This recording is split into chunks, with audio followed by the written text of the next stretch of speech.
ഇന്ന് അടിപൊളി ടേസ്റ്റി ഒരു ക്രീമി ചിക്കൻ കറി ഉണ്ടാക്കാം. അതിനായിട്ട് പാനിലേക്ക് വെളിച്ചെണ്ണ ഒഴിക്കുക. ഒരു വലിയ സവാള, 1 ടീസ്പൂൺ പെരിഞ്ചീരകം ചേർത്തിട്ട് സവാള ഒന്ന് സോഫ്റ്റ് ആവുന്നവരെ വഴറ്റാം.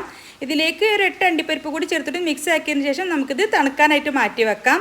തണുത്തതിന് ശേഷം അരച്ചെടുക്കണം. ഇനി പാനിലേക്ക് വെളിച്ചെണ്ണ ഒഴിക്കുക. 1 ടീസ്പൂൺ ഇഞ്ചി വെളുത്തുള്ളി പേസ്റ്റ്, എരിവിനായിട്ടുള്ള പച്ചമുളക്, 1 തണ്ട് കറിവേപ്പില ചേർത്തിട്ട് നന്നായിട്ടൊന്ന് വഴറ്റിയതിന് ശേഷം 1/2 ടീസ്പൂൺ മഞ്ഞൾപ്പൊടി, 2 ടീസ്പൂൺ മല്ലിപ്പൊടി, 1/2 ടീസ്പൂൺ കുരുമുളക് പൊടി, 1/2 ടീസ്പൂണിനടുത്ത് ഗരം മസാല കൂടി ചേർത്തിട്ട് നന്നായിട്ടൊന്ന് വഴറ്റിയതിന് ശേഷം 1/2 കിലോ ചിക്കനും ആവശ്യത്തിന് ഉപ്പും ചേർത്തിട്ട് നന്നായിട്ടൊന്ന് മിക്സ് ആക്കി എടുക്കാം.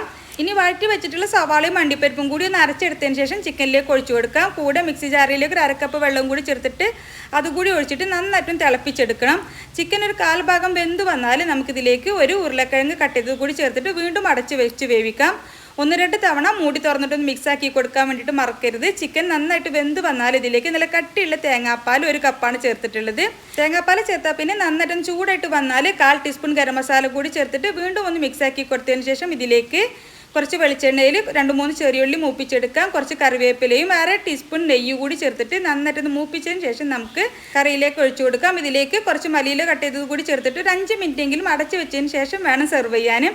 നല്ല ചൂട് പൊറാട്ടയുടെയും ചപ്പാത്തിയുടെയും ഒക്കെ കൂടെ കഴിക്കാൻ അടിപൊളിയാണ്. റെസിപ്പി ഇഷ്ടമായെങ്കിൽ ലൈക്ക് ചെയ്യാനും കമൻറ്റ് ചെയ്യാനും മറക്കരുത്.